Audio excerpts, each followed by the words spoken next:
just kind of remembering I didn't have my mask on. Who are we trying? Oh, you're on now. Oh, today? Oops.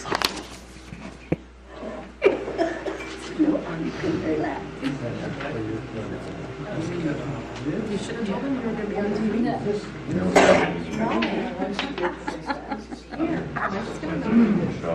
You've got a little time. Oh, it's not on yet? Did you turn it? It's on. Yeah. It's on, but it's not on yet. Oh, no. Everything you can say can be out here. I guess you record a lot.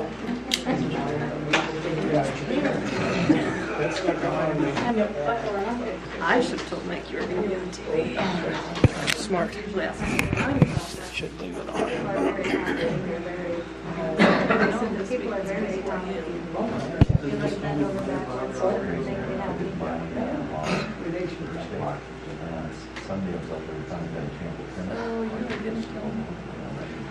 Aren't you? You look like you are.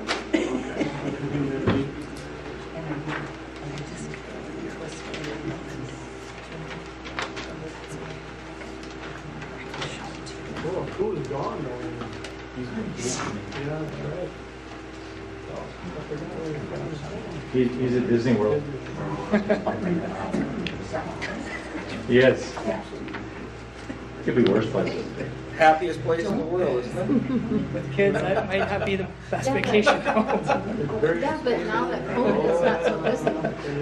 I don't know, do they have like limits at Disney World still, or I don't know? We'll find out in a couple weeks. I know Florida doesn't, but I don't know if they have such a rules there or not.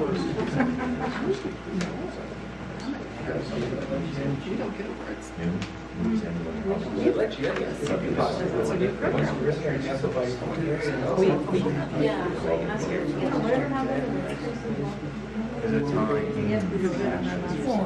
Okay, we'll call to order the city council meeting for Monday, May 24th. Stand for the pledge of allegiance. This up. Show off. I pledge allegiance To the flag of the United States of America and to the republic for which it stands, one nation under God, indivisible, with liberty and justice for all.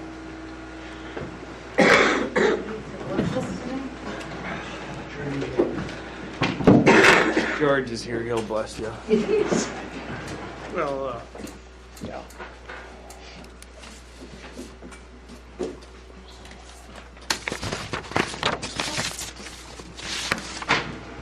Do we have approval of the agenda? Yes, nothing to change on the agenda. Okay. Motion to approve is written. First and second, all those in favor? Aye. Opposed? Motion carries. Oh, hey. So we have, do you want to explain that? I can kind of set this up if that's all right, Okay. Mayor. So we started a new program this year. We felt that it was important to recognize employees for their fine contributions to the city of Tracy. So tonight is the first night where we, I'll tell you, tonight is the first night where we're honoring our first quarter 2021 employee of the quarter.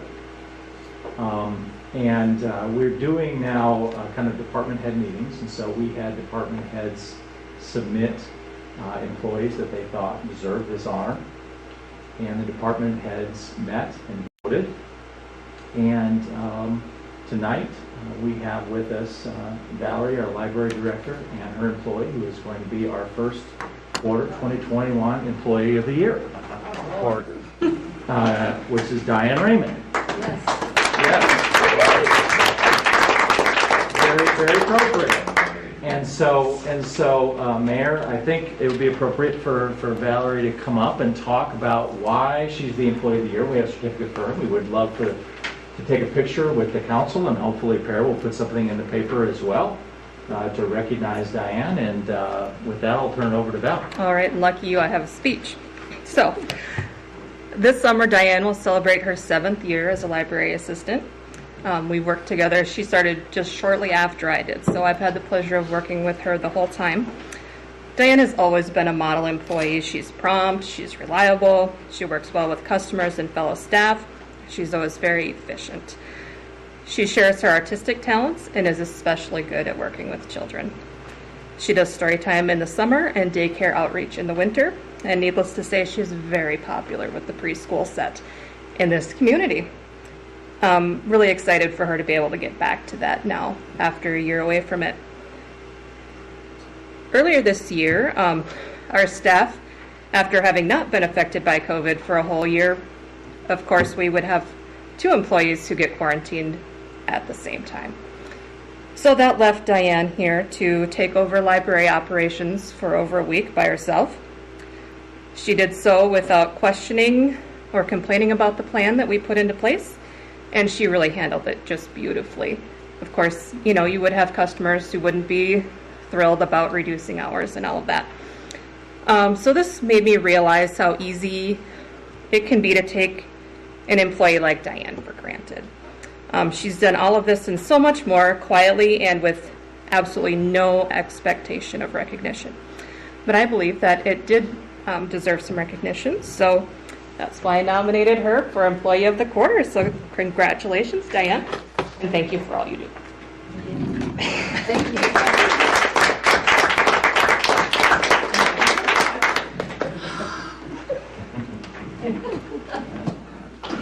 10 minutes. Diane, would you like to say anything? What? Can we take a picture with the mayor and the council? Would that be all right? Yeah.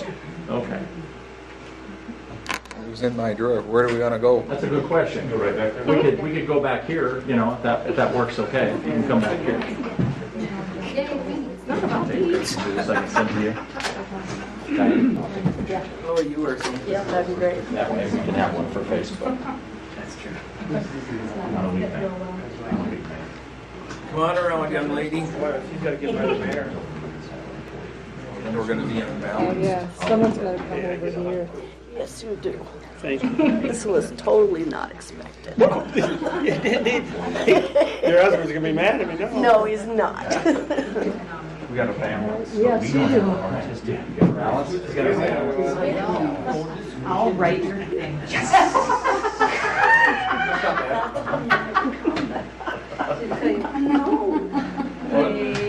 Two, three. Okay, I want one. One more. One more. I'm sorry. It's going to go on the library wall. It does. Okay. Thank you, guys.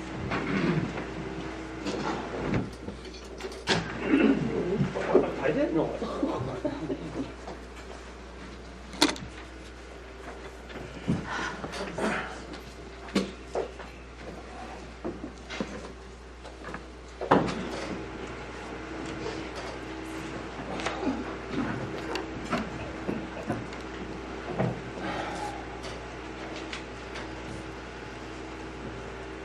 Alrighty, do we have anybody in the audience that would like to talk about something that is not on the agenda? Oh, Yes. Oh, there are 2. just keep in mind the time limit.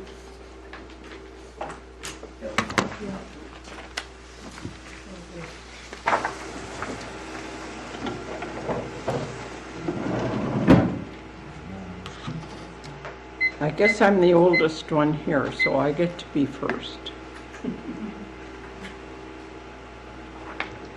And I'm having a time with my eyes, so bear with me. Having watched the council meetings this past year makes me wonder what's going on. Then at the last one, never have I heard an employee talk so loudly or so insistent to the council, who are his employers. The super value plan by a local contractor was never brought up to the steering committee, by some people telling me this. Are we forgetting who's boss here? It needs to be looked at and discussed. We need to give these jobs to local contractors. This is the plan that meets the community needs of all that went on at the former building, and a good plan for the police department, who for years has been asking for more space and a garage for years and years. My take on this is that the employee should apologize to the employers. Never in all my years of work would I ever talk back to my boss. Anyway, for a word for all the contractors in Tracy, their work is all very good. We as citizens know this, and we don't need to go out of town to get anybody. Also, the remark was made at the last meeting. It was about parking, parking, parking. That's all we complained about. We did not complain about any parking except during the week. Saturday, we knew we always had parking. But when we're in the VMC, it would be every day. And that problem would be solved anyway because Evers' lot is for sale. And then just as I was ready to leave, I got a phone call, and it was something about something on Facebook, and I don't have a computer, so I don't know. So this is just an added note. It came to my attention. Is this building just for seniors? The former building was, yes, given to the seniors. It was called the Multi-Purpose Center, which we had 4-H, Girl Scouts, Boy Scouts, VFW, church circles, nutrition classes, bingo. Anyway, I don't have a computer, so this is the answer. The building is for everybody. Anytime they would come, we never turned them down.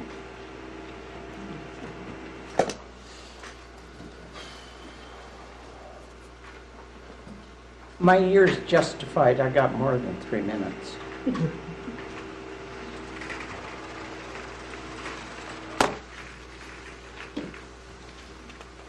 Shirley, do you want to go?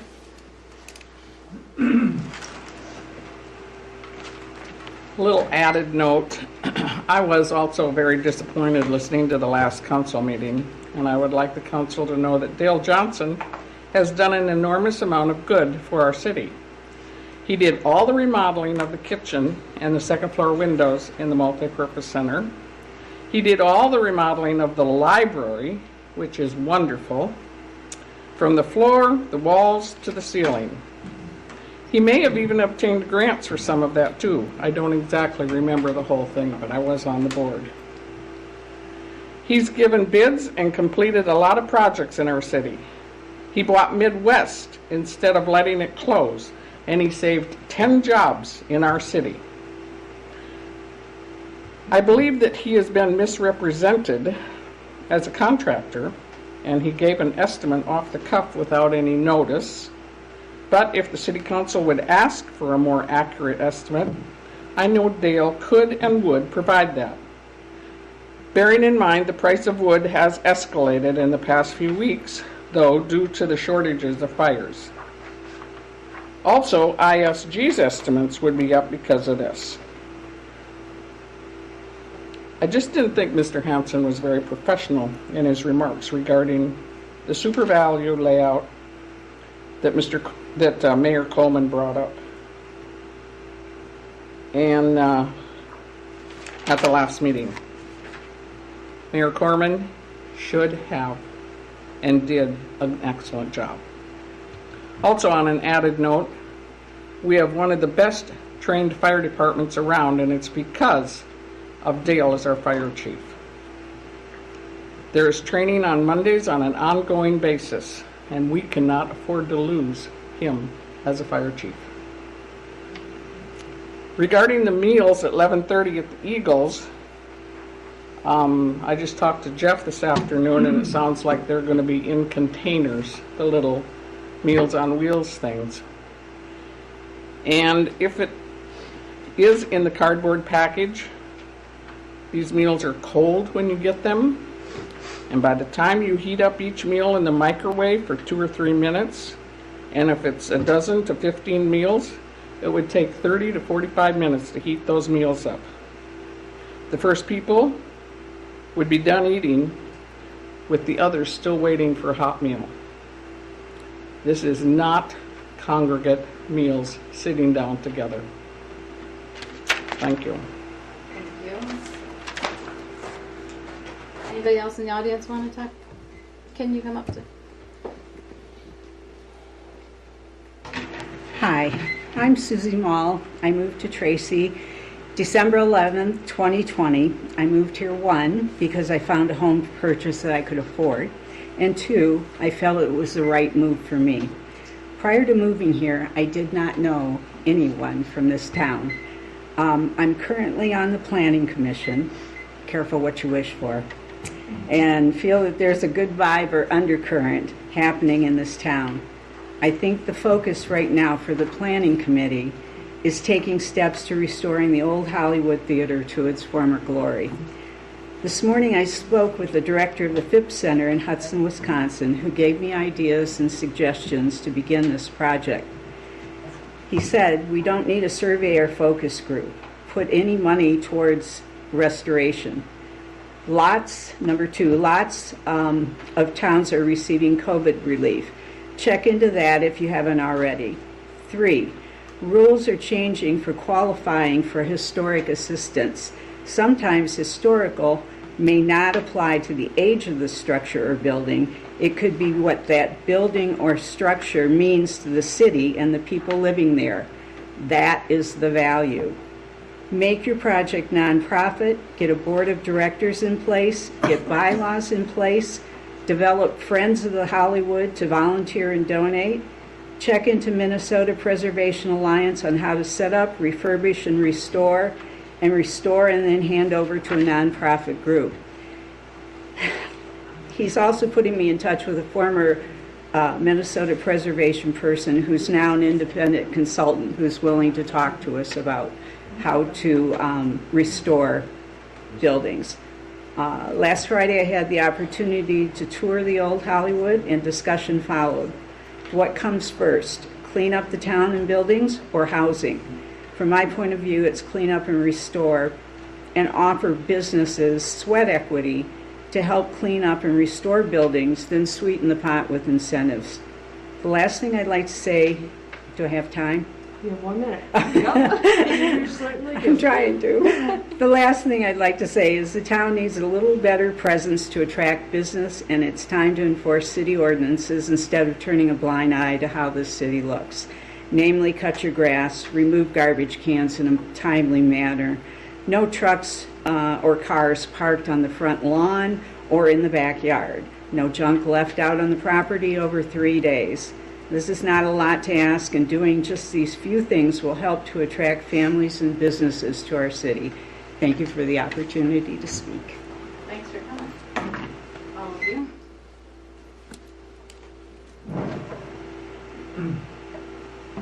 We don't have any public hearings tonight, so we'll move on to the consent calendar. Mayor, I have a request. There's a note in the minutes that says that the presentation for tonight on the Phase 3 street project and the changes, my belief is the discussion at the last council meeting was to provide information ahead of the meeting, which I did via email. And then some additional information at this meeting, but because Kyle wasn't available because he is on vacation, that we weren't intending to make a decision tonight. I think the minutes indicate that we were hoping to make a decision tonight. I don't believe that is necessarily the case. If that's the case that you want to make a decision tonight, I did not prepare a resolution to that effect, and so if my understanding is correct, I would ask that the minutes be, reflective of the fact that tonight's informational on this item. That'd be my request. I think that's a good request because I don't work As far as I'm concerned, we're not ready to make a decision. Well, I think the minutes indicated that you have the Yeah. option of making a I was gonna say, I think decision. we need the minutes to stay the way it was stated, because that's what minutes are, is what was said at the meeting.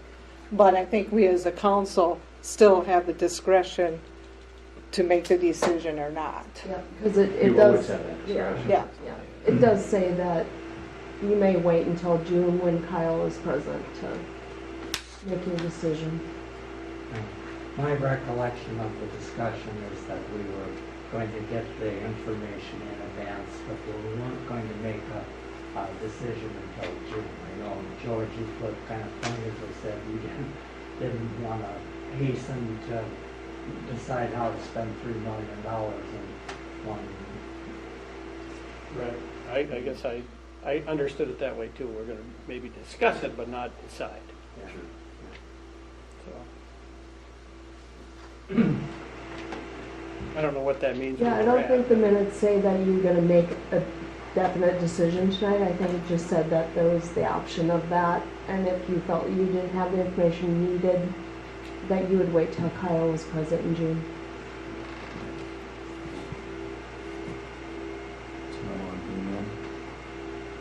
I'll make a motion to approve the consent calendar for the approval of the May 10th, 2021 minutes.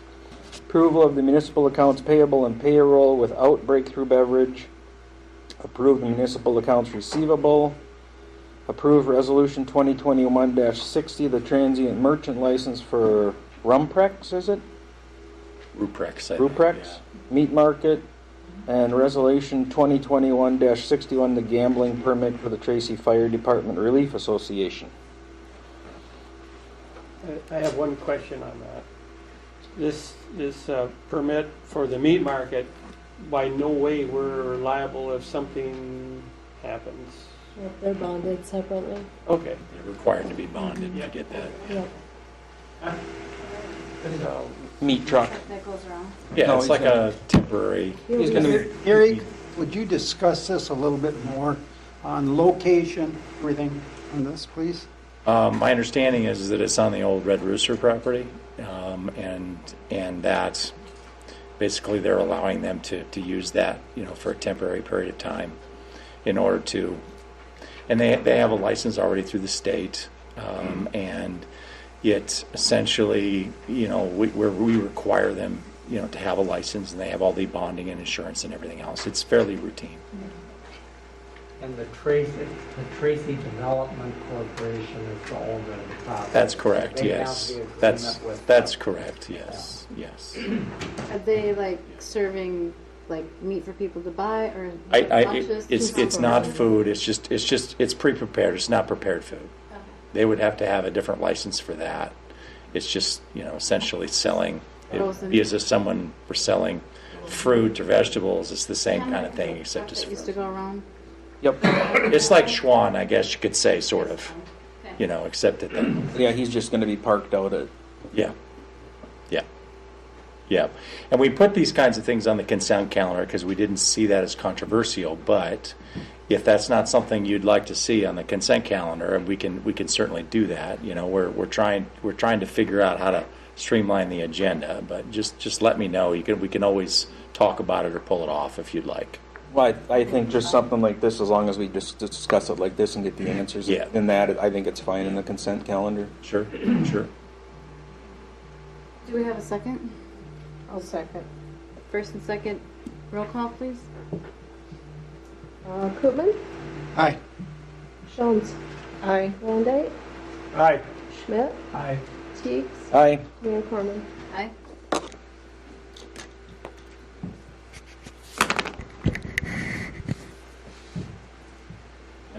Would one of you like to jump right in and do the other one? That's right. I was going to say, somebody needs I'll to. make a motion to approve the accounts payable for Breakthrough Beverage. Second. First and second, any discussion? Roll call, please. Schmidt, Aye. Koopman, Aye. Jones, Aye. Landay, Aye. Mayor Corman. Aye. Does anybody have anything for mayor council communication tonight? Just don't blow your grass clippings into the street. I'm gonna harp on that all summer, I think. Is it still happening? Yeah, all the time. You know what else is bad is your neighbors across the street don't take their freaking garbage cans in. That looks Somebody mentioned that. I can't do everything. I guess one of the things that has been bothering me is West Central, since they started the recycle, we used to get it picked up at 3:30, 4 o'clock in the morning. Now it's 4:30, 5 o'clock in the afternoon. I hope this don't continue. Would you, it's a contract that's through the county, Councilman. I understand that. Would you like us to reach out to the county and let them know that we're concerned about that pickup time? Absolutely. I'm happy to do that, to send the administrator an email, and I can copy you all on that, if that's all right. Well, not everybody can be first, so I understand that part too. But it would, well, it's the end of their day probably, or it's the end of their route, I guess. See what the contract says as far as if they, I don't know what the contract since this says. is a change, I mean, we haven't changed the contract, but the timing has changed. I think it's appropriate to ask why is our time almost moved 12 hours. Did we get a copy of the contract from the county? Yeah, I can get a copy of the contract. Yep. We'll look into that. Be happy to.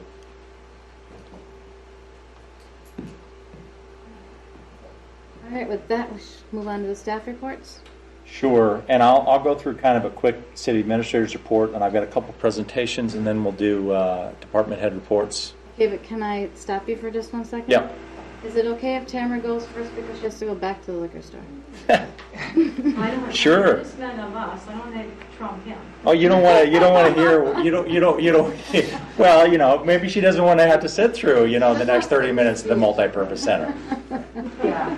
Honestly, Mayor, this is how it was put on the agenda, and I'm following the agenda. But if we want to do department head reports first and do mine second, I'm happy to do that too. It doesn't matter to me.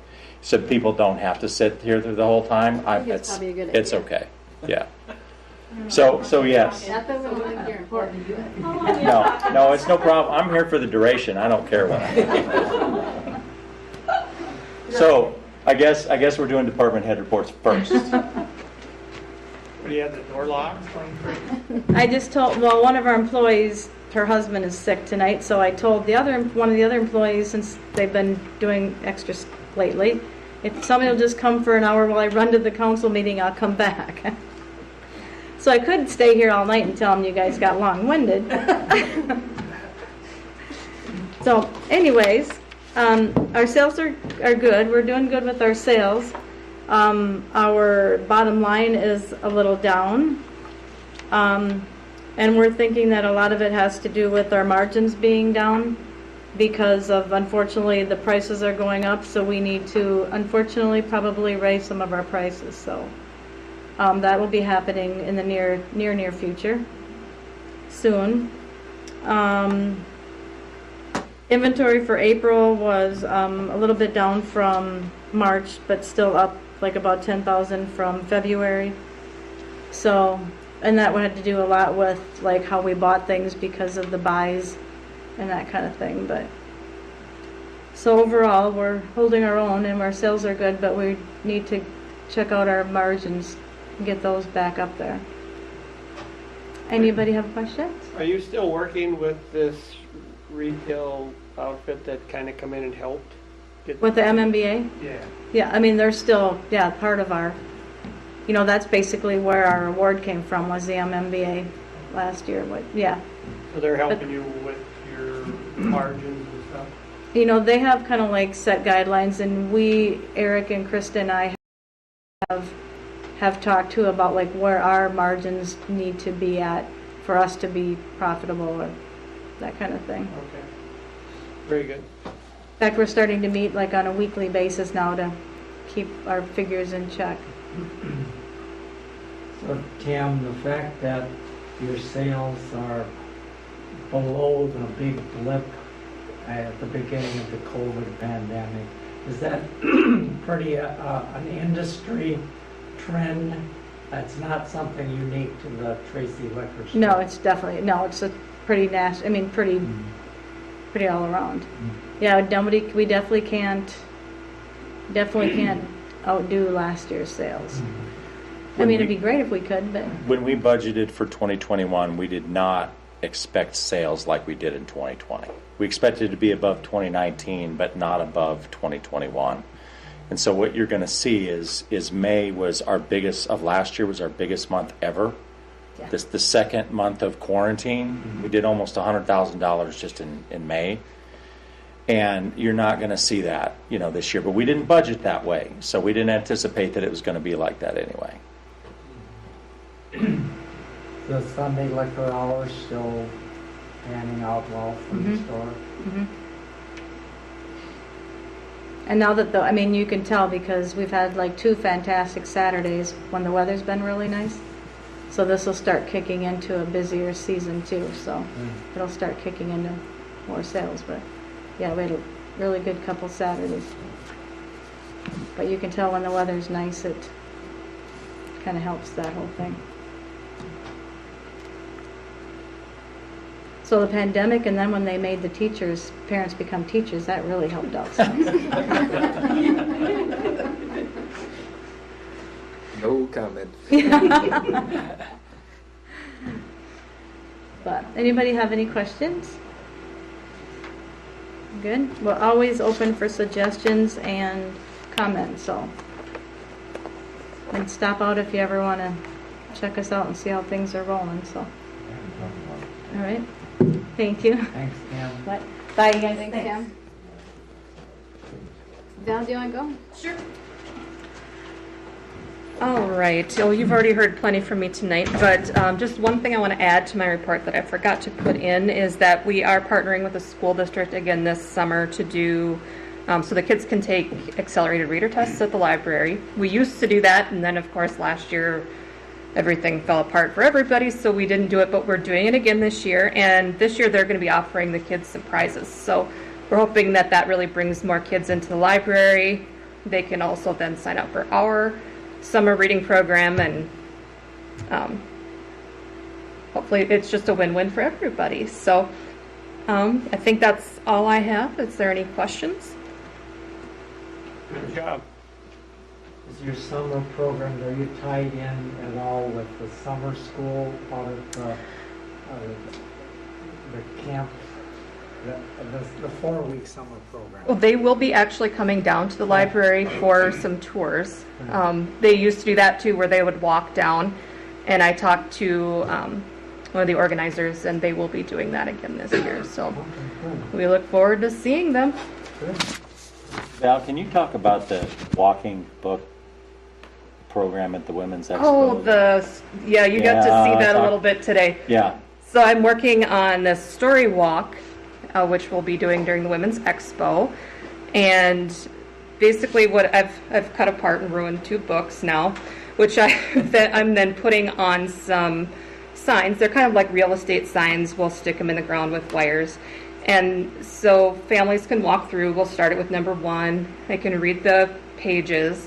And then at the bottom, I'll have a prompt that says, it's called Bear Sees Colors. And so then I'll have a prompt for each page that says, what do you see around you that's red? Is it part of nature, or is it something that's man-made? Those types of things. It's turning out to be really cute, so I'm really excited about it. And I'm hoping that if it turns out well this time, I'm thinking, maybe National Night Out or something like that would be another good time to do one of these. So That's an awesome thing. yeah, it's fun. That's cool. Thank you. Val. Thank you. Jason, do you want to go? See, it pays to sit in the front row, Jason. Good evening. Just touch on a couple highlights. Truth About Drugs graduation went real well. The elementary schools asked us to come out and do another year again next year.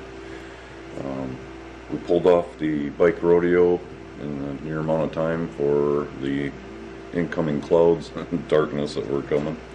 So they got sped up just a little bit, but I don't think the kids noticed too much, and they seemed to have a good time. And we had more kids this year than we've ever had before, so that was good. Public nuisance ordinance evaluations were completed the first week of May. We had 46 warnings issued, which were hand-delivered to property owners or renters present.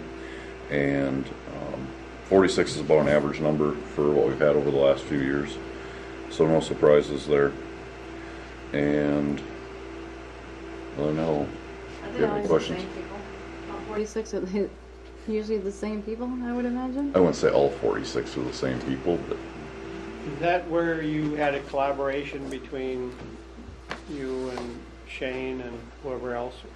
no, that's something different that we're working on. This is just me. This is just what I have done in the years past regularly.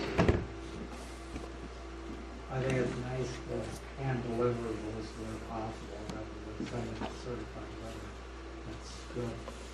And what kind of reaction did you get from most people? I mean, When you hand deliver them, yeah, no, to the citation, or not citation. to the warning letters. Is Yeah, they open-minded or for the most part. discussion? Yeah, Yeah. So, but it's good to be there face to face if they do have questions. yeah. So usually they look at them quick and know that they have an issue, and so it's not very often they go, well, I don't get what you're talking about. All right. Jason, what's the timeline on those letters? Give them a 30-day, 60-day, or? We'll be reevaluating first week of June. And did you give away bikes and helmets again this year at the rodeo, or? The Lions give away helmets. Gotcha. Yep. Way to go, Lions.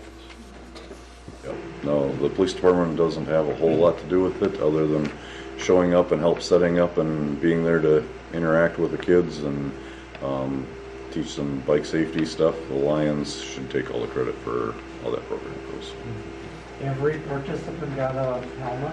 I believe so. That's great. hmm Such a good turnout. It's a good thing they didn't run out. It was a huge turnout this year. It was probably double the best turnout we've had. Good to hear. Yep. Thank you, Lions. Yep. Thanks, Jason. Thanks, Jason. Thanks.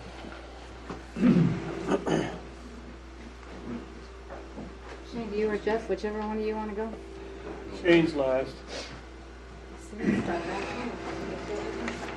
Okay, to go along with what Chief Lichty said, the sign up for swimming lessons the other night was a huge success, larger than both or most years, is what Shannon and Peggy had said. So it was good. It was well run. So I think everybody was pleased with how organized it was. Another thing that I wanted to bring up is just to let everybody know, and you can pass the word, that the senior center at the Eagles is going to be opening on Tuesday at 11:30. We are still working with LSS to bring in meals to whoever wants the meals. If the program's not going to be used that well through LSS because they are in single servings as opposed to in a kind of a group setting, we'll have to evaluate that a little bit later. But right now, LSS is not going to bring it to the Eagles in a bulk amount. So we're just going to have to wait to see when LSS is ready to do that. And they think they will eventually want to do it, but just not right now. I thought LSS was going to do it in bulk. Yep, just not right now.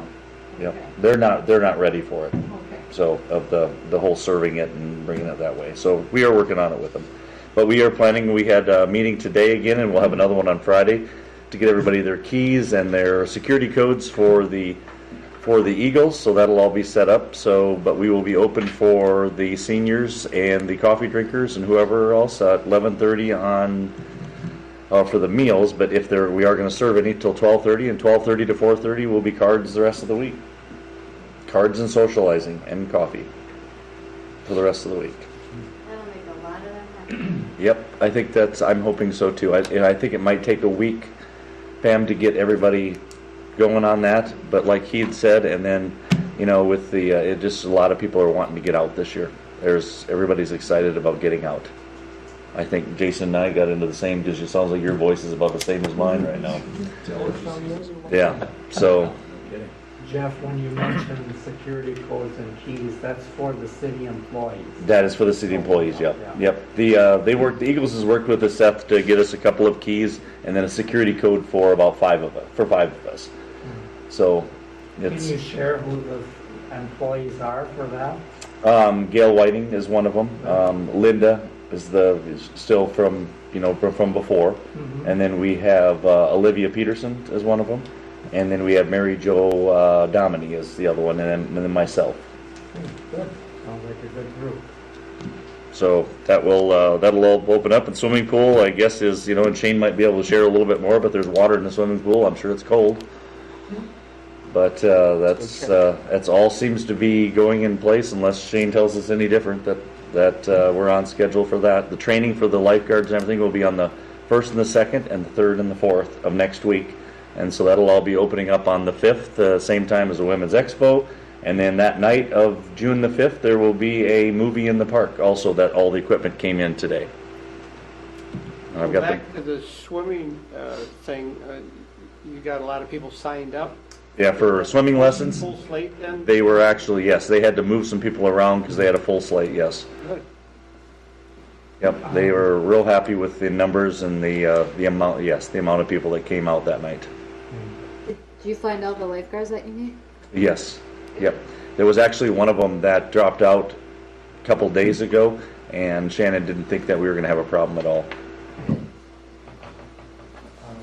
Jeff, are the season passes and coupon books and so forth, are they available at the city office, or do you wait, or do you want them to wait till the... Right now, they're going to, you could get them here. There are some of them here, but you could also just wait for the first time you show up there for not only the concessions passes or the concessions tickets or punch cards, but then there's also the season passes, and then there's you can buy 10 passes also in a card. So I think everybody's excited about being out and ready for that pool to open up again. Lots of other things going on. Eric, you're going to talk a little bit about the grant tonight. I can. Yep. I'll let you do it. So, anything else, Maria? Good job. Thank you. Thanks. Thanks, Jeff.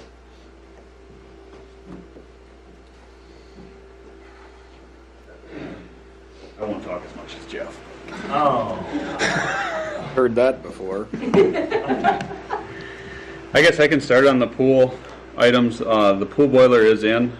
We did test fire on Friday. We're just waiting for one part that's supposed to be here, I think, today, which is minor.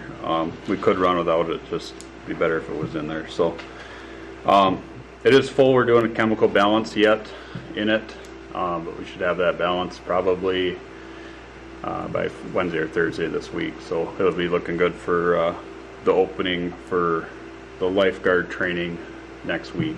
So kind of letting Mother Nature warm the pool up. It's mid 70s right now. I don't know what Wednesday's supposed to be pretty cold. I don't know what it's going to drop to, but so we're just kind of waiting on running the boiler until a few days before they start training. So as far as the rest of the pool, we worked on the slides have been sitting a while. It's a lot of oxidation, so we ended up in a cutting compound and power buffing the whole slide to make it slick again. Usually wax it yearly. With COVID last year, everything's kind of been sitting for a couple years, so it's got a little more elbow grease needed to get it going, but everything seems to be going okay so far. So all the pumps are now running, so we're in good shape there. We did have the heat exchanger rotted out on the baby pool. It's been over the winter because there was no iron on the ground last fall, and then actually the cast on the bottom of the heat exchanger is completely rotted out. So that's going to be for next year. I do have provisions to keep the splash pool warm over the summer.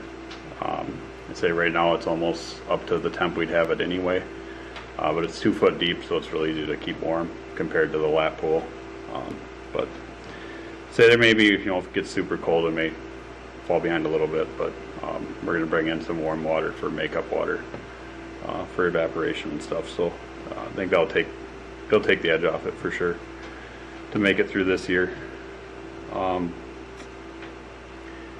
Obviously, cleanup day is come and gone. I don't have the full numbers on that yet as far as the cost, but Diane does. Diane has a list of what we took in. We had 76 TVs, 44 appliances, 46 mattresses, 23 furniture items, 7 larger items, 8 computers, 32 car tires, and 27 fluorescent bulbs. So we took in, I guess that's what we took in, right? Yep. The total. Yep. So we took in $1,804.50 for that day. Filled 3 dumpsters, say the mattresses, just waiting to get an appointment with the county to get rid of those. But everything's cleaned up and all out, so. On the cleanup day. Oh, excuse me. Go ahead. Do you know what our net cost is gonna be for the cleanup day? I'll know more at the next council meeting. We're still getting bills in for it, so once we get those amounts, we'll take it on that. It's always been a loss. Council wanted to do that historically as a cleanup effort for the community, so. Wasn't In really. your opinion, would it be advantageous, or would there be benefits to having it twice in a year? We tried that, it didn't go well the year we tried it. It seems like spring's a better hit as far as the turnout, because I don't think we had about even half of what we did in the spring when we tried it in the fall too. So. What about shorting the hours a little bit? It seemed like after 2 o'clock it really... Yeah, and that's something operational we could talk about before we do next year's, but yeah, I'd say usually about 2, 3 o'clock it really starts dying down, and don't get much turnout, but... Some people were getting tired too. Yeah. Poor Shane. Yeah, and Diane. More burnt than tired. Go ahead. So special thank you to Ron and George and Rosemary and Janelle for coming to help. And Koo. Can't do it, and Koo. Koo showed up. Can't do it without you guys, so appreciate your help. Especially when the line goes to the post office. It's Yeah. nice to have extra hands. So, on the cleanup note, the school will be doing a community service day.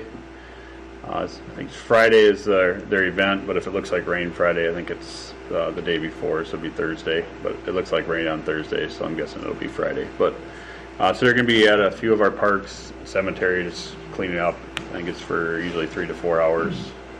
They got 12 students in a group with the teachers, so they didn't do it last year with COVID, but they had done it in the prior years. So be a little bit of raking and cleanup, sweeping, and stuff like that happening around town on Friday morning, I should say.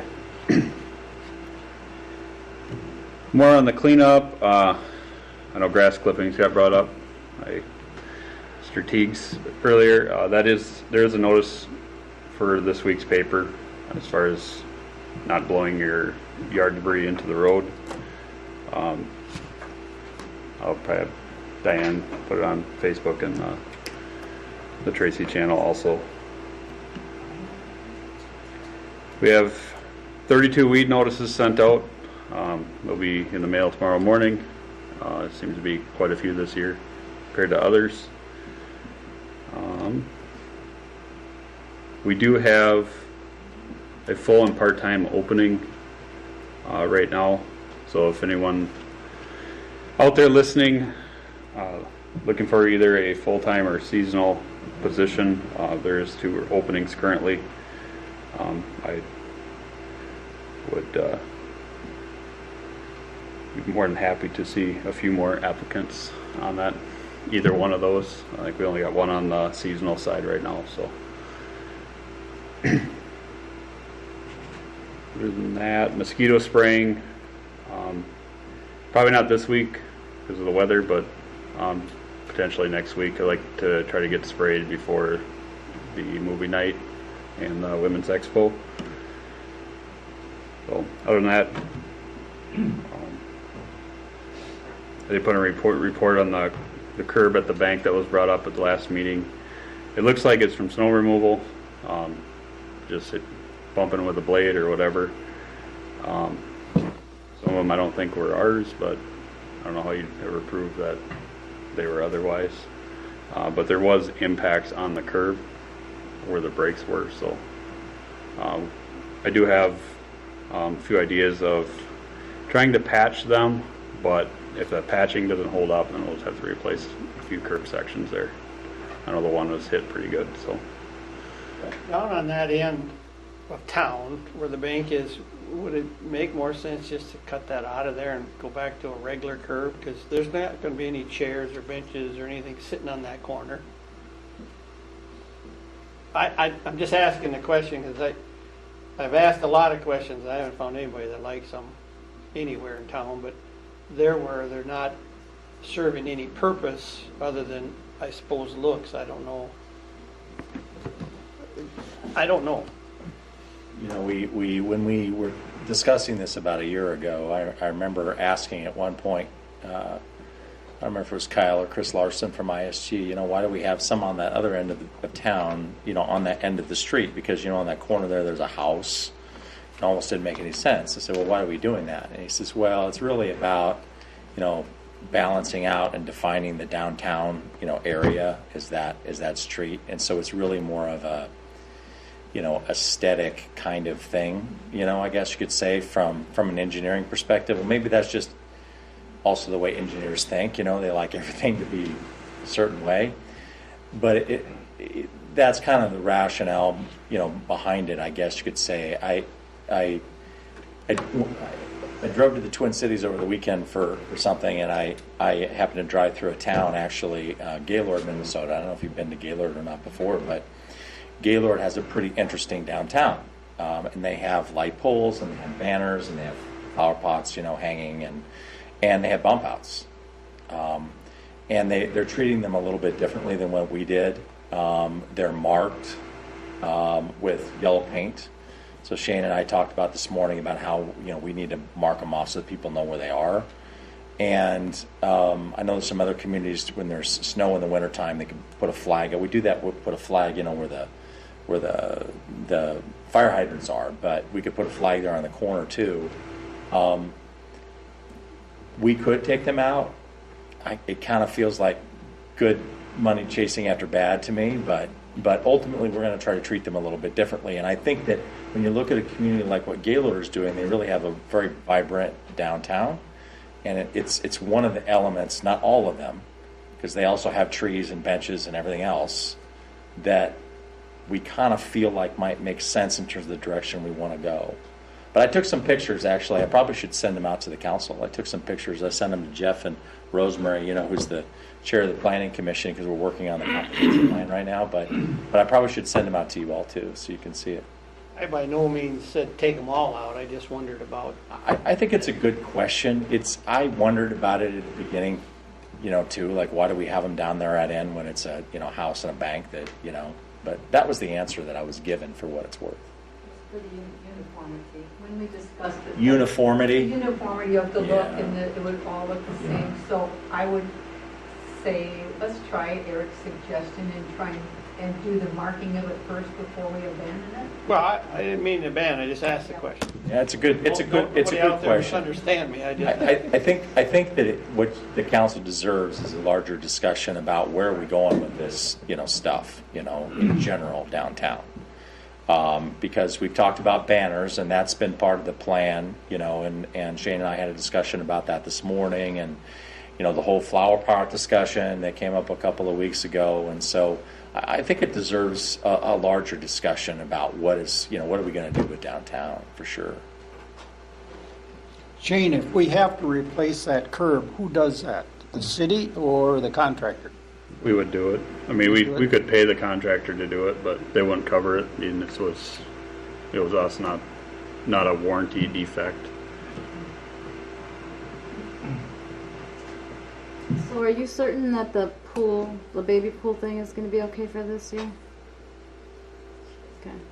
Yeah, that boiler doesn't run near as often as the lap pool boiler because it's only 2 foot deep, so the sunlight hits it pretty hard compared to the lap pool. You know, you got 10 foot deep there. And say the splash pool is filled second, and it's 3 degrees warmer than the lap pool right now. So So Shane, is the lap pool going to be somewhat warmer than it was 2 years ago?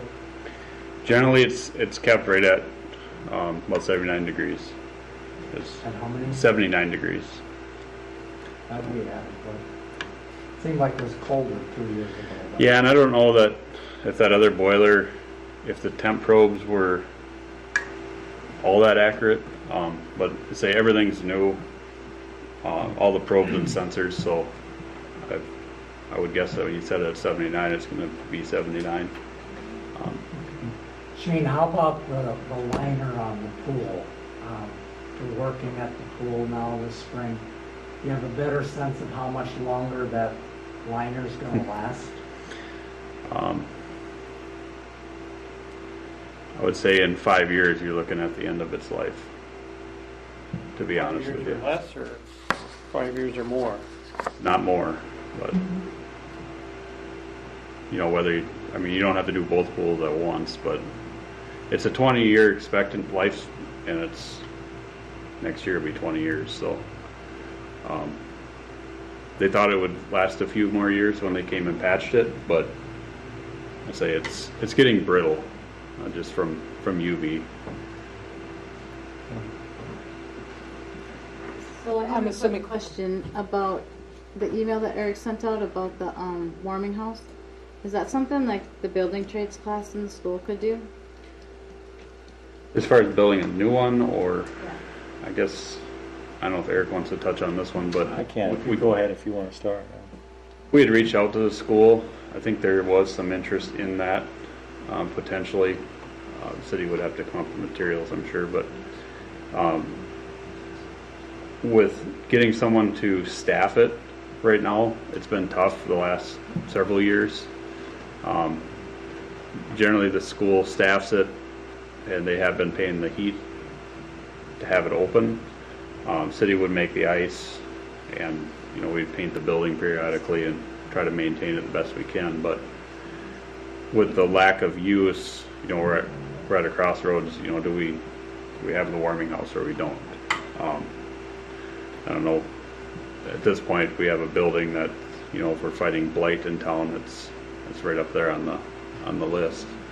We try to take care of our own buildings before we start going after others for theirs. So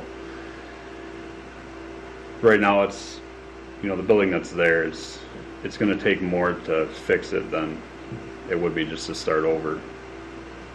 By the time you tear it all apart, so it's kind of, and then what size do you go with if you do replace it, and does it necessarily have to be there? What size is that? I want to say it's like 12 by 24. It was a single car garage that they built the floor and set the garage on. It was moved in, I'm thinking back in the 60s or 70s, based on the construction of it. So likely the garage is from the 50s. It would need to be that big, you think? No. 12 by 12? Just kind of looking at, so City of Marshall, I don't know if they have theirs open yet, but they have one on Independence Park. I think there's, I kind of measured it on GIS, but it's like about 16 by 22 or 24, based on what I could see. And I've been in that one as a kid, and it's pretty large inside for what's needed. I mean, you can easily get 12 people in the one we have, if there's, but I've never seen more than 2 to 4 kids there at a time. So I would say if you can go, even like a 12 by 16 would be more than enough for what they need here. So the issue more than anything else is how do we, it doesn't cost that much to build a structure like that. We could do it in partnership with somebody else. The issue more than anything else is, well, what do we do at that point? I reached out to the school, and they used to open it up, and they basically said, no, we don't have any interest in doing that anymore. So the question is, how do we handle that? Do we have somebody go out there and do it? Do we not? Do we leave it open? Do we do something different? Because I don't think it does us any good to have a structure and then it not being able to be used because it's not open. It doesn't make a lot of sense. So I think it's just something we're going to have to discuss, moving into the future, what we're going to do. And your options are to not have a warming house, to put up a warming house and leave it open so that people can come in and out, and risk the vandalism, or, ultimately we'd probably have to pay a staff member to go out there and open it up on the weekends, and so those are kind of your choices, as I see them. There might be some others that I'm not thinking about, but it's something we need to talk about. Well, as I expressed a couple meetings ago, it's considering the number of skaters that I've seen in Central Park in recent years, it's to the point where we have to decide, is it even worth it to have a warming house, and is it even worth it to have a skating rink? But that's something that maybe to establish a park board, that's something that they can delve into. I think that's a good point. One of the things that we've kicked around, we've done this DNR, Department of Natural Resources grant for the playground equipment for Central Park. We've talked about doing another grant next year, and what would we do with that? And one of the things that we have discussed is, well, maybe we need to do some kind of planning grant. Have somebody help us identify, what those parks should be. Because Central Park, it was tennis courts and a fountain and an ice skating rink, and that's great stuff. But maybe people don't want that anymore. Maybe they want something different than that. And so, maybe we need to do a little bit of work to decide what it is that we want before we build it. Yeah, I'd agree with the need for planning, but I disagree with the statement saying there's tennis courts at Central Park. I would agree with that. There are not tennis courts at Central Park. There used to be. They're no longer used as tennis courts.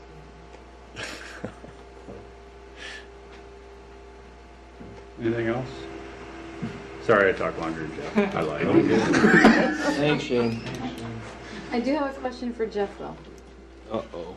So, the two people that we got that email about that moved into town, has anybody contacted them yet at all? Jeff, can you come up here? Which two are you talking about? The one on Center Street and the one on 7th Street? Yes. Yep, I put some brochures in a couple doors, actually working with two of the three realtors here in town. They're sending me some information. Then I'm using the new Tracy guide. And then actually, the new Tracy guide that you're going to be talking about here in a little bit. The one on the 500 Center Street, no, I didn't get anything there yet. But there's one over on East 3rd that I dropped one off, and then I dropped one off on East 2nd Street. Should be the one at the end of 3rd Street? The end of 3rd Not Street. all the way, but Fray Homes is over. No. I actually seen them moving in there the other day, but I haven't been there yet. So that's what I need is just email, and then I'd go and drop them off, or we can let you do it, or however you want to do it. Did anybody ever go to the people at Anthony Dimmer's house? No. I never see him there, so that's... I feel like a stalker because I've been driving through the alley. I find anybody else. So We've gotten calls. That's my trick. It's like I look over there and it's like there's nobody there. Oh, there goes Pam again. Yeah. But yes, if you have places that you want, because those new Tracy guides, I've got a whole box just for that. Just like a little, can't call it welcome wagon, but just to drop it off and introduce myself. I mean, that's how we sold, or we're going to be selling one of the EDA lots, is by doing that. Dropped a brochure off there on two houses right next to each other with an EDA lot in the middle. So the realtors do let you know, though, when they've sold a house, or that's what you're working with? Most of them do, yes. Yep. So it's working with them. They've been pretty good about giving me the addresses. So, and that 500 Center Street is one of them they gave me last week. So. Thank you. It's a good segue if you don't have any more questions for Jeff. I want to point out that these are just hot off the presses, but I gave you a copy on your desk, and people might remember a couple of years ago, the Above the Fold did a Tracy Welcome to Tracy Activities Guide, and they did a new one this year in partnership. The city is helping to pay for the printing costs so that we can get a more robust guide. This one's a little bigger than the one from a couple of years ago. Our hope is that we do one every year, and to help let people know what's great about the community. I particularly like the stuff that they did at the end where it gives kind of the testimonials of families in the back on page 38 about our story, and I just think they did a really good job of describing the community and what we're about, and I'm sure that we're going to continue to do even more, every single year. And the mayor looks good in the front page too, and so I just want to say thank you to Above the Fold for putting all that together. And this is one of your marketing goals that we said that we would accomplish this year, and this is accomplished. That's good. Any questions about that? 48 pages again? 44. 44 pages on this one. Yeah, I think it was 40 2 years ago, so this one's a little bigger, which is good. It's got some heft to it,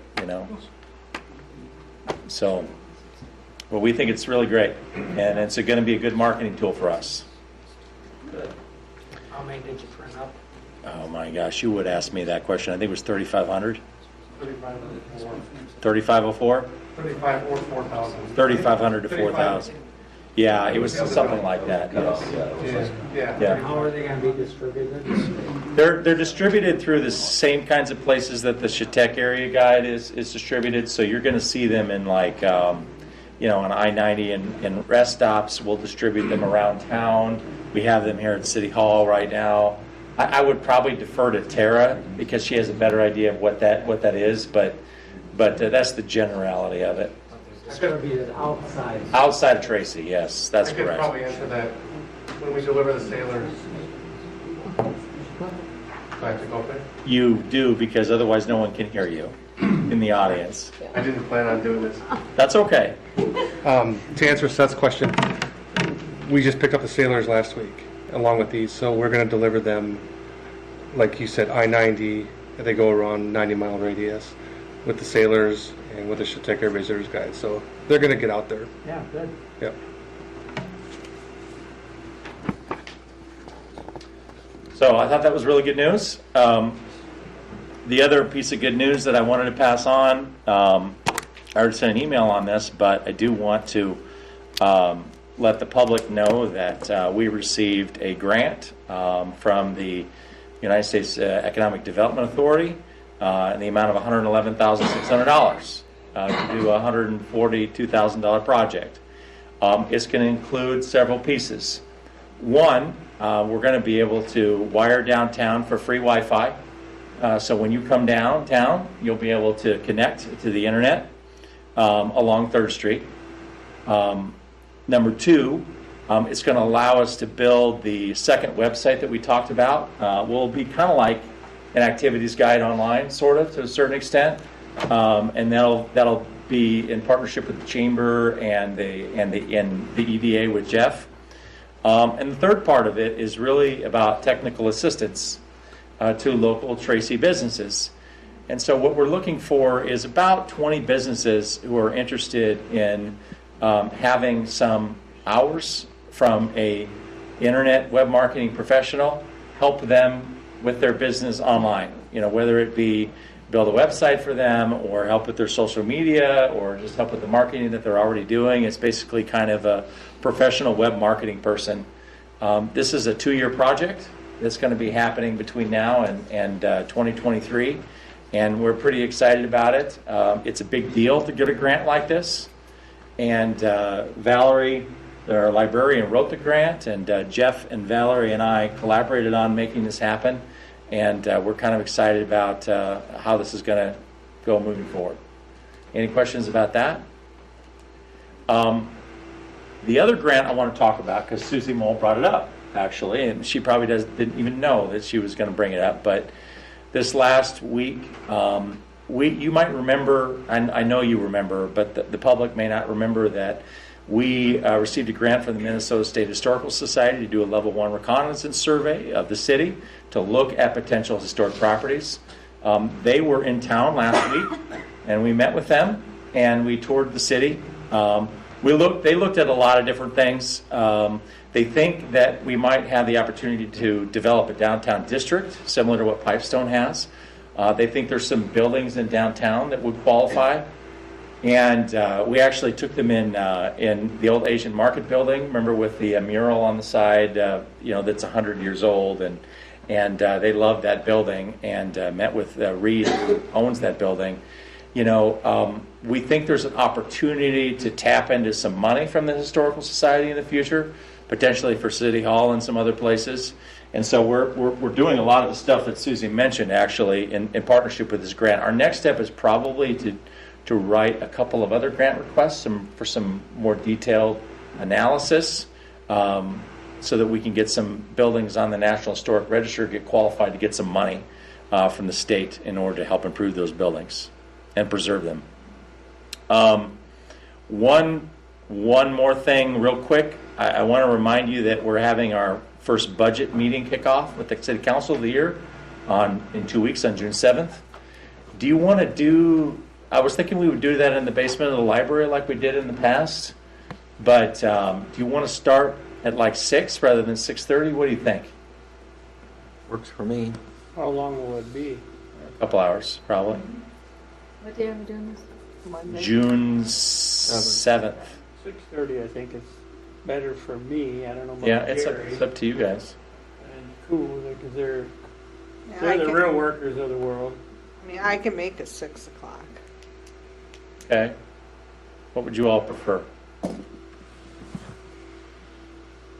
I'll be honest, go with 6 o'clock because it gets late enough. And after we've been working all day, I'd rather be done with a meeting at 8 than 8:30 or 9. 6 o'clock works for me. I'll make it work. Can you make it? I'll make it All work. right, we'll start at 6 o'clock then on June 7th. The last thing I want to mention real quick is that just give you a quick update on the code enforcement. There was a question earlier of Jason. We made the decision we're going to keep doing what we do now, and then we're going to add a pilot program. I think I had mentioned before that we had looked to identify some properties.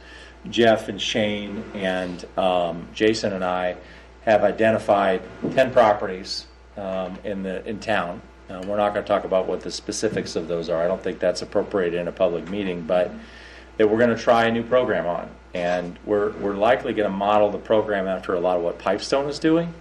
We had a really good meeting with Doug Fortune over there, who does the code enforcement and the building inspections. And, he believes that they have increased the assessed valuation of the city $1.8 million in the last 6 years just through this program. So the value of the properties are going up because of the kinds of things that they're doing. And I will bring this back to a city council meeting so we can talk about it in more detail. I wanted you to know that we're making progress on that and that we haven't forgot about this issue. It's just in the context of everything else that's going on at the same time, we can only move things forward as quickly as we can. That'll probably be a discussion next month. But we're excited to try something new. Any questions about that? If not, I can move into kind of the presentation about the multipurpose center, if you're ready for that. You ready, Mayor? Yep. Okay. Excited to hear about that other thing. So, the multipurpose center, there's kind of two parts to this presentation. You'd asked a question a couple of weeks ago, what can we afford? And I have an answer to that question. It is kind of a depends answer, but it is an answer. And I thought it would be worthwhile also kind of going through, in general, what has transpired, on this project, from kind of beginning to end. There really are kind of three parts to that.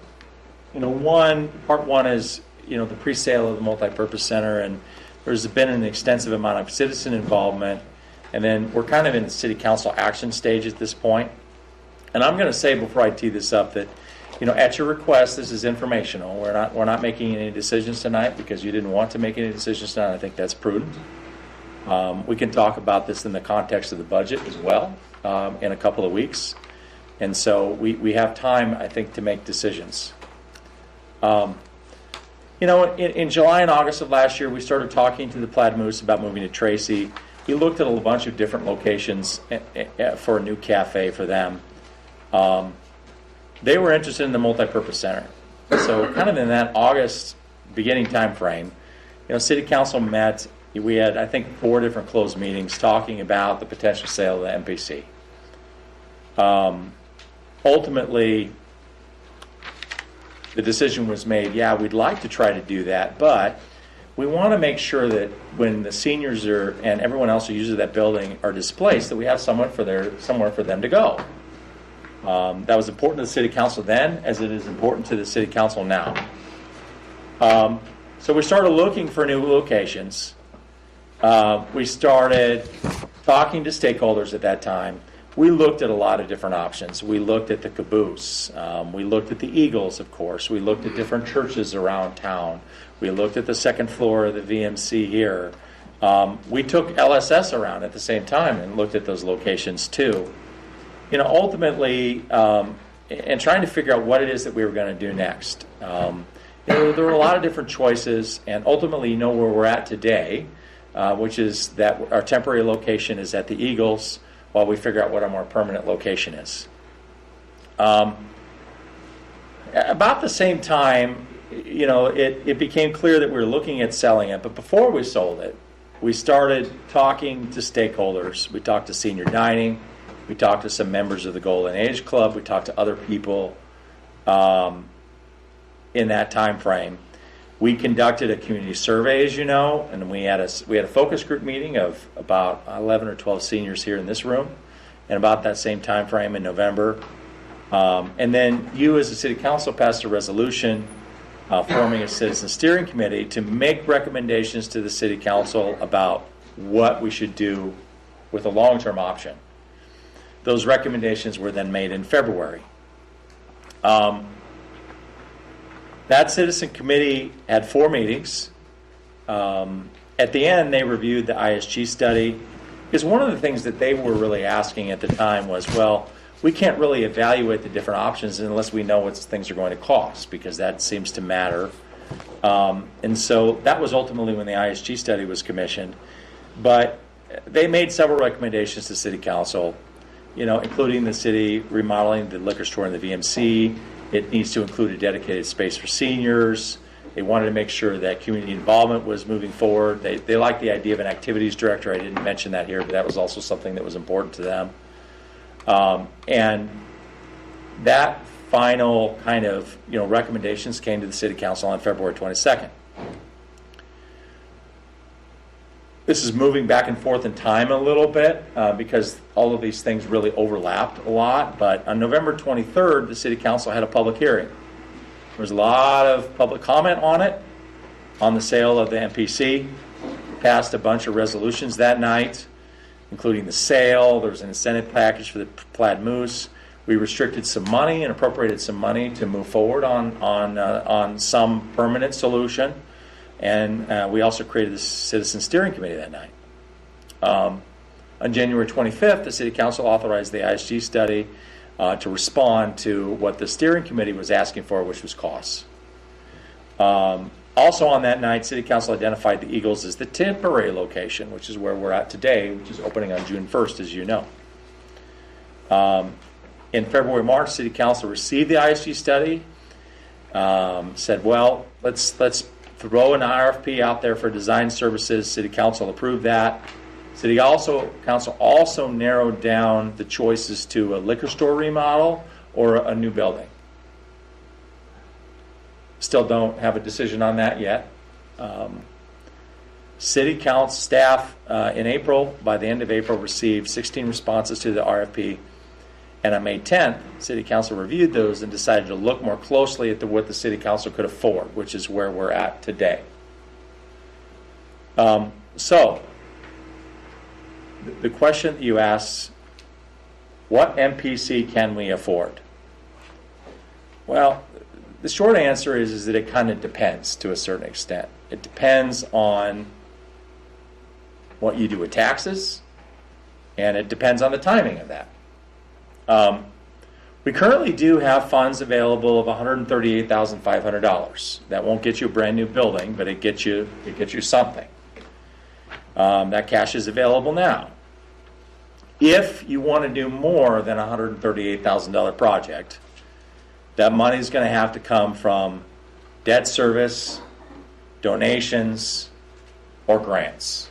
Essentially, those are your three sources. The information that I'm going to present you in a second is kind of a conservative financial analysis, and that I assumed that it didn't include donations and grants because we can't control that. But anything you get in from a donation and grant, lowers that cost ultimately. So everything I'm about to tell you assumes that other than the $138,000 that we have to borrow that money. Okay? So one of the things that I'm going to give you a little bit of a preview of kind of the budget meeting in 2022. And actually, I got to digress a little bit because Krista is not here tonight to give her normal department head report because her, I don't remember if it's her daughter or her son was getting some kind of award at a school assembly. And so I felt that was important. And so that's why she's not here. Otherwise, she would normally be here. I should have mentioned that before, but thinking about this made me remember that, so I wanted you to know that. So here's some things that are happening in 2022 through 2026, the next 5 years. We like to think about 5 years as a planning horizon. The years 2023, 2024, and 2025 are kind of like our pinch points. That's when things get a little bit more difficult for us financially. In 2023, our debt service cost goes up $283,000. That's a lot, because our general fund is only about $2.7 million as it is anyway. And so you're talking about a substantial increase in money, in cost in 2023. We're working on a plan right now to get through that, about how that is going to work. But you should know that if you borrow any money, we're already in a tough situation in those 3 years.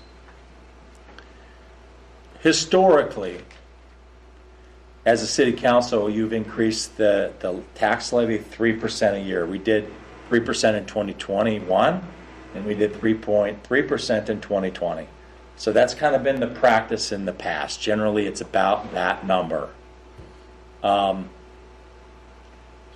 If we do nothing else but increase the tax levy by 3%, and assume that our operational cost rises by 2% annually, and that's keeping costs in line in reality given where we're at today, and assumes that our employee costs go up 2.5% a year, which they have to because you have a union contract that says they will, then we will have no money for capital improvements over that 5-year time frame.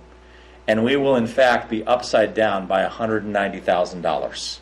There will be a $190,000 deficit in that 5-year period if we spend no money on capital and we increase operations 2% and our employee costs 2.5%. So that's kind of our base case. That's doing nothing. If we hadn't sold the MPC, incidentally, and I'm going to talk about this in a second, because one of the reasons, I wouldn't say it's the reason we sold it, but one of the benefits of selling it is that it's costing us about $28,000 or $29,000 a year to operate, plus an unknown annual maintenance cost that's deferred of some kind. We'd be upside down $350,000 in that time frame.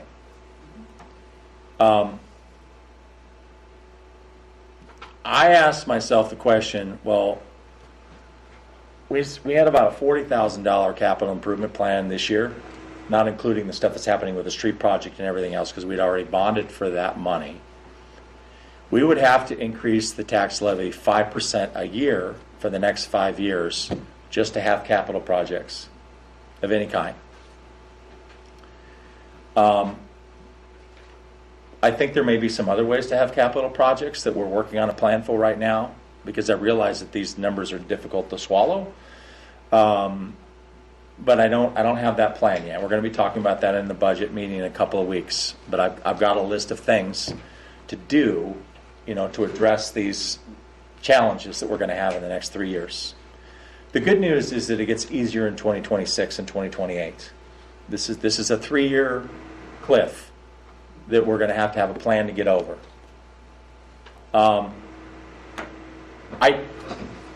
I included the 5-year projection in the general fund,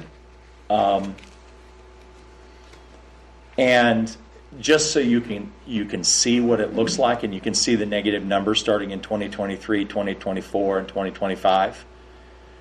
And then it starts to go down in 2026. What happens in 2026 is that some of our debt gets paid off. And I'm going to talk about that in a second as far as what that means. It's a good thing. So here are some options for you. Okay? Option number 1 is the no cash option. So we leave the $138,500 alone. That's the least expensive option, and that's to basically leave things at the Eagles Club. Maybe not permanently, but for some period of time. They would be open 11:30 to 4:30, 3 Saturdays a month. One of the things that we need to make sure that we talk about as we're discussing a new building is what our operations annual cost is going to be. Our cost to operating the Eagles right now we're estimating is about $17,000 a year. That's $12,000 less than what we were spending at the MPC. That's mostly staffing plus a little bit of rent. It also assumes that whatever we sell in coffee and desserts and things like that in the afternoon is kind of a cost neutral deal. We charge what it's going to cost us. Option number 2, which is cash only. I have remodel VMC on here. I know that this is a difficult subject. It's a painful subject. We don't have enough cash to remodel the liquor store by itself. And of the buildings that we have left, if we don't go out and buy another one, or we don't have another one donated or find something for free, the only additional space we have is here. And so there are options to remodel this space. $138,500 reserved for that. I'm estimating that's going to cost us about $13,000 to operate something here. It's a little bit less than at the Eagles Club because we're not paying them rent. And it assumes that, again, that everything is cost neutral with the lunch. It assumes, and that's mostly staffing costs because we're already paying for utilities and things like that in this building anyway. So in reality, it doesn't cost anything extra there. So it's a little bit less on the annual basis, but there's some money for that. Can we do that? Well, we originally, when we looked at the second floor of the VMC with a commercial kitchen, we were looking at about $105,000 plus the cost of a lift. We got a $40,000 grant for the lift from the county. I think that we were estimating the lift was going to cost another $40,000 on top of that. So we're in the ballpark of what $138,000 is. Whether we want to remodel the second floor or we remodel the first floor and move the PD and the chamber somewhere else, or we look at other options in this building because we have space on the second floor here as well. That is yet to be determined. I'm just saying that that's an option for you. It's probably the only option that would allow us to use the cash we have on hand. Option number 3 is using the cash you have plus some debt. And that might come down if you had donations or, grants and things like that. I'm guessing we would get some of that. I just don't know how much. Just to give you some round numbers, and the $1 million is just a round number. You can do the math. If it's $500,000, it's half. $1 million debt service at 3% interest a year over 20 years would be almost $67,000 a year.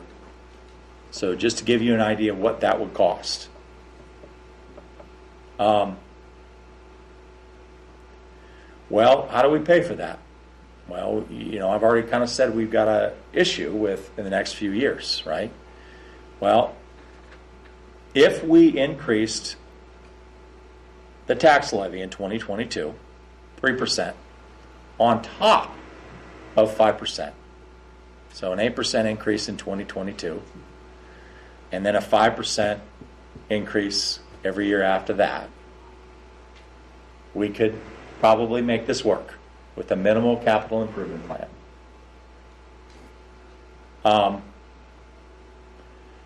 I say that because we may have to look at what the operational costs are for that.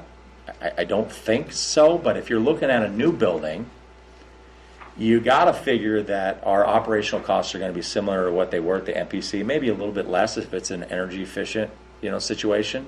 But that's close to $30,000 a year.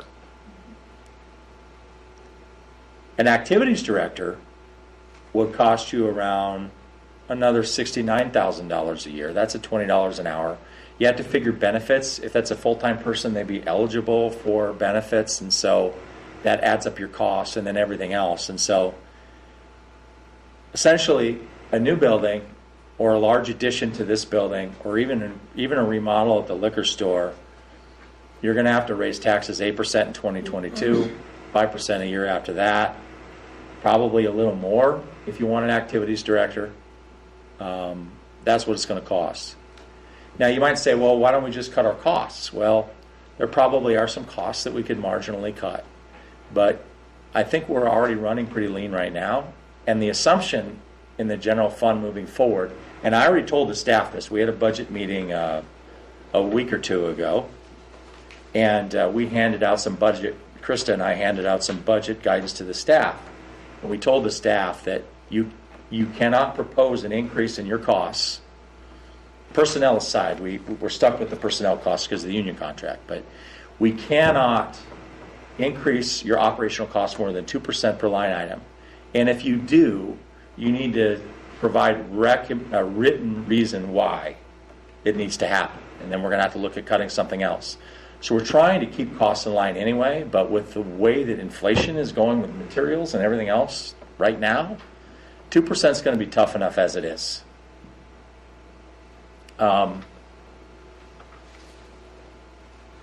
So this is kind of a cost comparisons. What I did was I looked over the next 10 years. What would, and this isn't in today's money, so, I didn't do like a present value number. This is just the raw numbers over that time period. And I assumed a 2.5% annual increase in costs associated with it. To operate at the Eagles Club for the next 10 years, and I want the public and I want you to understand, I'm not suggesting we operate at the Eagles Club for the next 10 years. This is just a way to get to an apples-to-apples cost on each one of these choices. But if you operate at the Eagles over a 10-year period, it would cost us $197,000. If you put money into remodeling something here, plus the operational costs, close to $300,000 at the VNC. If you were to go out and build a new structure or significant add-on or remodel in the cost of about $1 million plus the capital investment, plus the activities director, plus the operations of that building, it's $1.8 million over that 10-year period. So about $180,000 a year is what it would cost. So I know that there are a lot of people that really, in the community in particular, that really have their heart set, on something new. And I want to offer a couple of variations on option 3, which is a new building. Because it's just like your personal budget. You might say to your spouse, well, maybe we can't afford that new car this year, but maybe we can afford it in 2 years. Or maybe we can't move up to that new house we want now, but maybe we can do that in 5 years. So it's about, that's about kind of, if you think about your own household budget, maybe that's how, you operate in your family. I think some people probably do. So you've got a couple of options. If you want it quicker than that, One option is to take a debt and tax increase question to a special election in November. We could ask folks, you know what? We can do this. We can borrow this money. We can do this tax specifically for it. If you'd like us to do it, we'll do it. If not, we'll do something different. And that gives people choices. And people have asked to have community involvement and community say, and this is one way for you to provide that community say. Option number 2, which could be done with or without option number 1, is if you're willing to wait a few years, we could start now working on the question of what is this building going to be? Where is it going to be? You work with the community on that. You could even start, we had done an RFP that included, for the design service, it actually included a couple of phases, you might remember. Phase number 1 is kind of the pre-design phase, which is where they would work with the community to decide what activities that they want to have, what kind of building they want to have, where they want to have it, that kind of thing, and try to build community consensus on that. So theoretically, you could go ahead with that phase of the project relatively inexpensively. You have that now. You don't have to. You could wait on that. And we could start working towards completing a design in 2022 or 2023 with construction in 24 or 25. That may feel like a long ways away, but we're only talking about 3 to 4 years. Yes, the construction costs will go up between now and then, so that's one of the disadvantages for sure. But this is an option for you potentially where you don't have to raise taxes, like what I suggested to you earlier, and it has the advantage of giving you and the community the time to really hone in on what you want, because there's been a lot of discussion and a lot of strong opinions.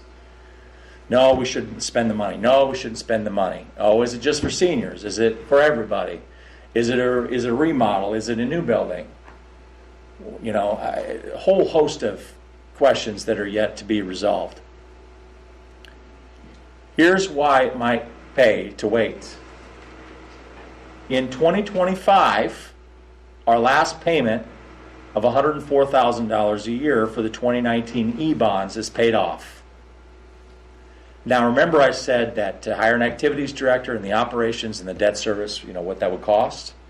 It's a little more than that, but if you don't hire the activities director, it's actually pretty spot on. In 2028, which is only a few years later, we pay off the 2015 A bonds, which gives us an additional $142,000 a year.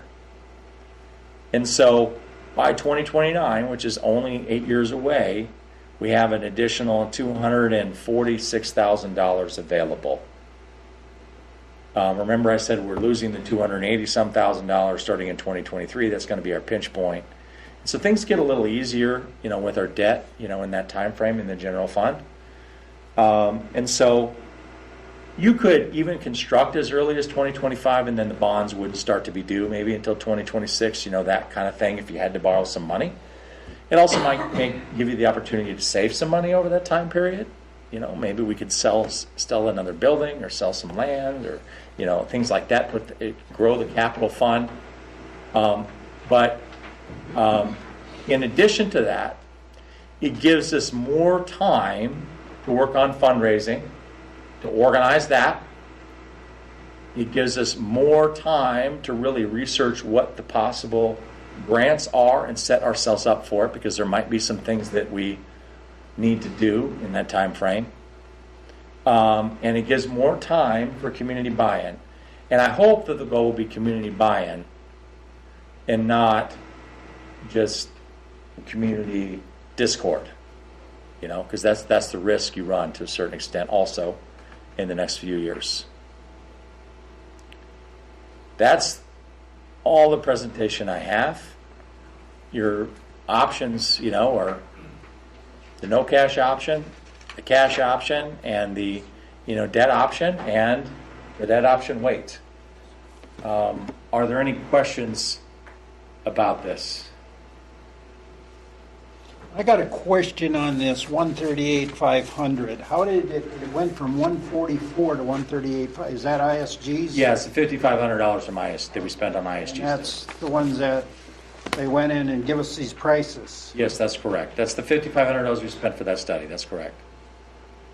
Yep. And honestly, council member, $5,500 doesn't make that much difference. We have more than that in the capital fund. So if you wanted to spend the full 144, you could still do that. No.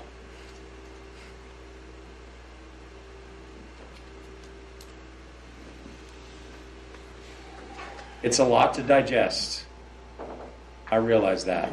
We have to do nothing about this tonight. We have to do nothing about this tonight.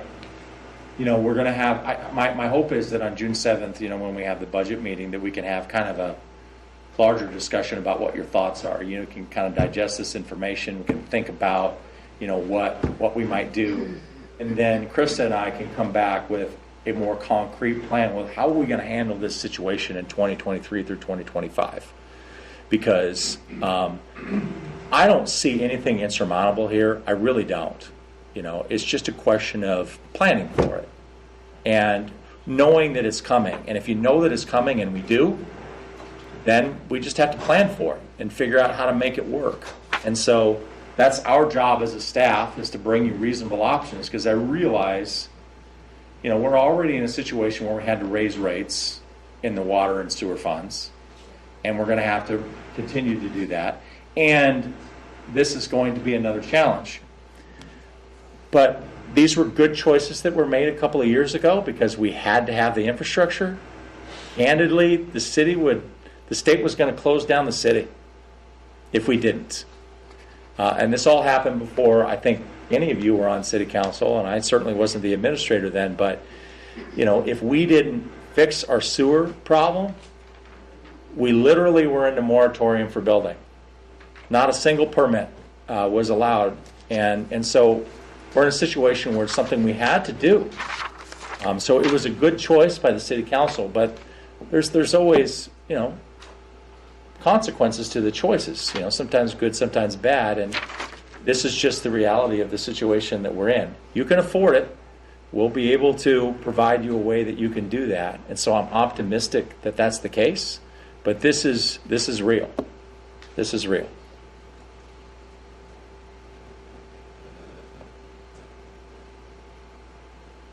Any questions? Any more questions? Not yet. It's hard. It's hard. Good way to it's a lot to. It's a lot to throw out all at one time, And I wanted to do it publicly too, because it's important for the public to understand that too. And so for a lot of people are saying, "Geez, we want this now." We lost our senior center. I empathize with that. I really, really do. Which is why we're working on the short-term plan. I would ask for some patience, because there are some really hard choices as a city council that you're going to have to make, and it deserves some thought. So thank you. Do your calculations, do your calculations take into account the fact that the tax base should increase modestly in the future as some of these tax abatements go off that we approved earlier this year, the 3-year tax abatements? There's 3-year tax abatements. I didn't specifically take out the tax abatements. That's a good point. That's something that might actually help us in probably 2025 maybe. Mm-hmm. But I didn't look at that.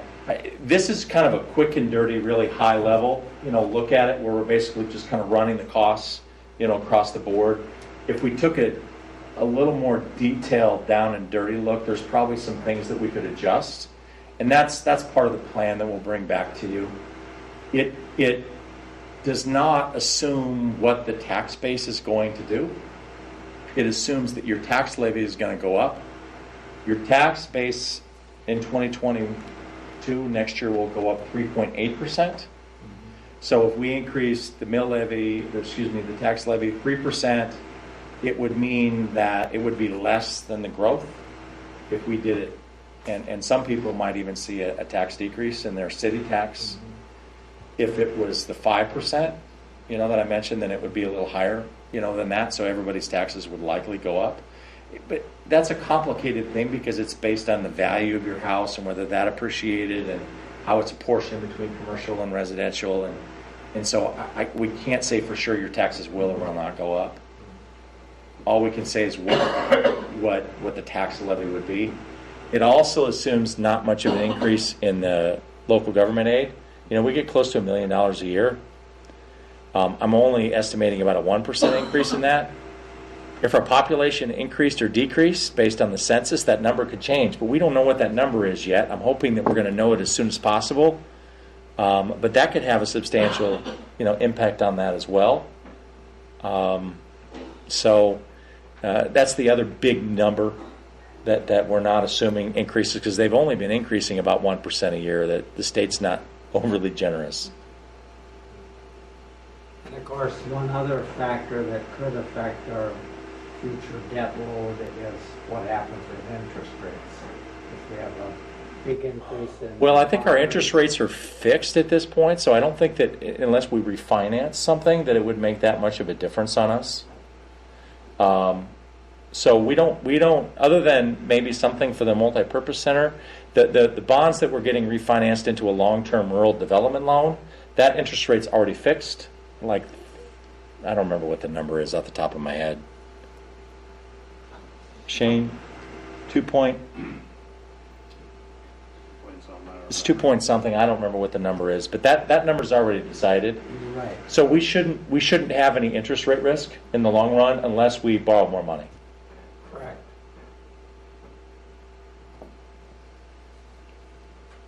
And currently, our report from Ehlers, because you might ask, well, can we refinance some of our bonds, to try to lower the payment or something, like you would with your house or something? And currently, Ehlers is saying we won't be able to do that for a few years.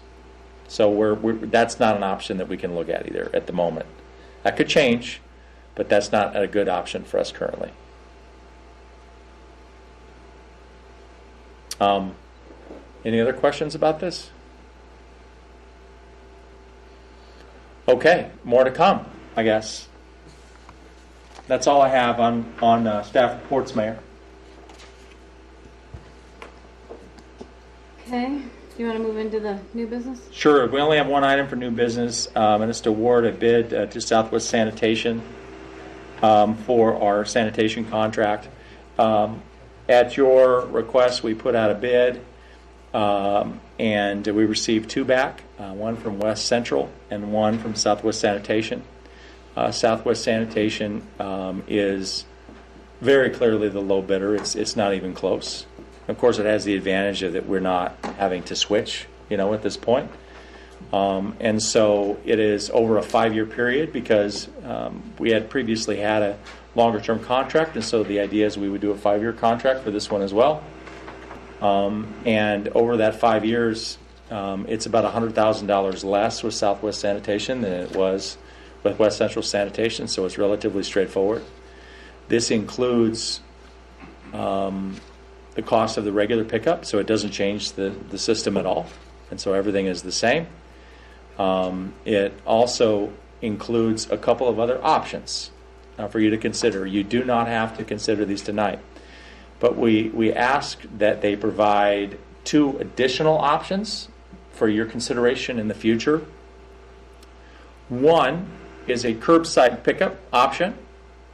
So we do once a year, people put their stuff out on the curb and we go around and do that.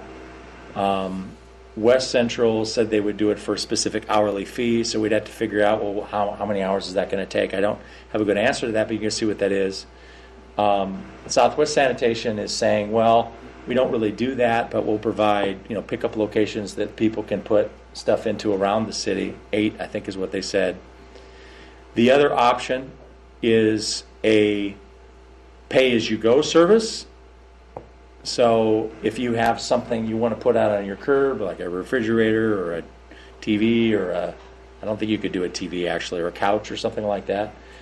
You pay a fee, would go out and pick it up, in a timely fashion and take it away. So that'd be a larger item they wouldn't normally put out there.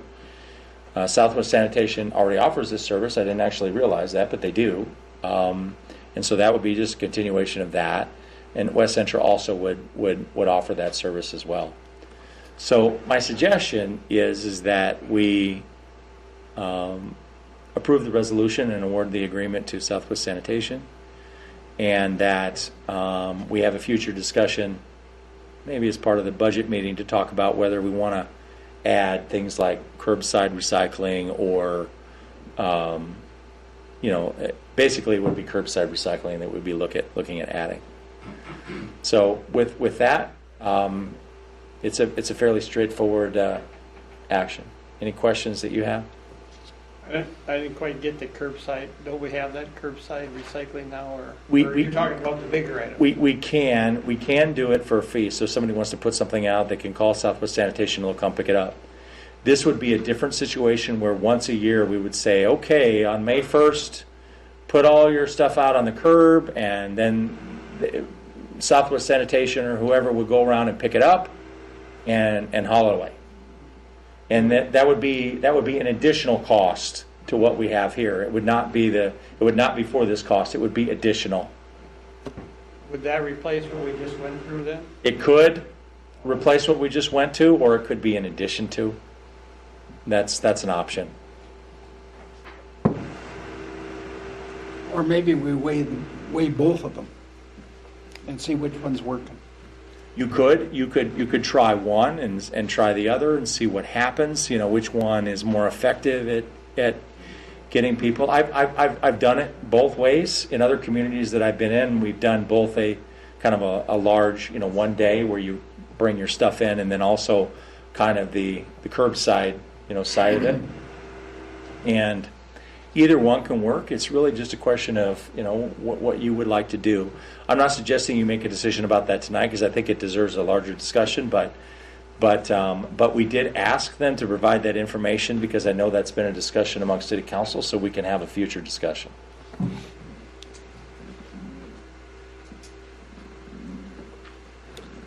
I'll make a motion that we approve Resolution 2021-62 and award the bid to Southwest Sanitation. Second. First and second, any discussion? I'd just like to say I've been very pleased with the service we've been getting from Southwest with both a business and residential customers for many years, and I appreciate the service. I think the timing's great. As I mentioned before, I'm having trouble with the West Central. I hope they clean up their act. But that's a county issue. I do appreciate what they have done to the city during a boxcar weekend, our car show, Women's Expo. They bend over backwards for us, so thank you, Dan.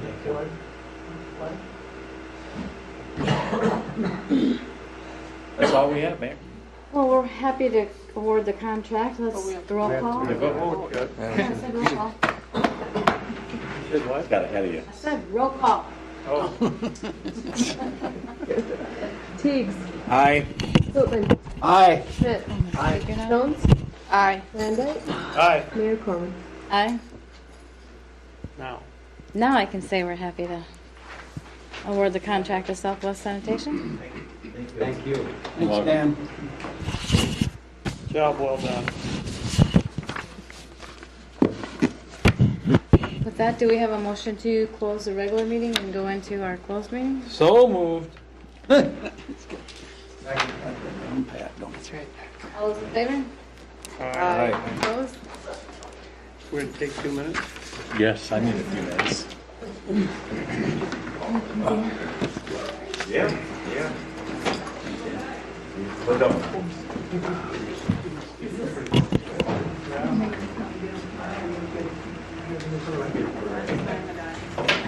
Take turns now. Fix my alley.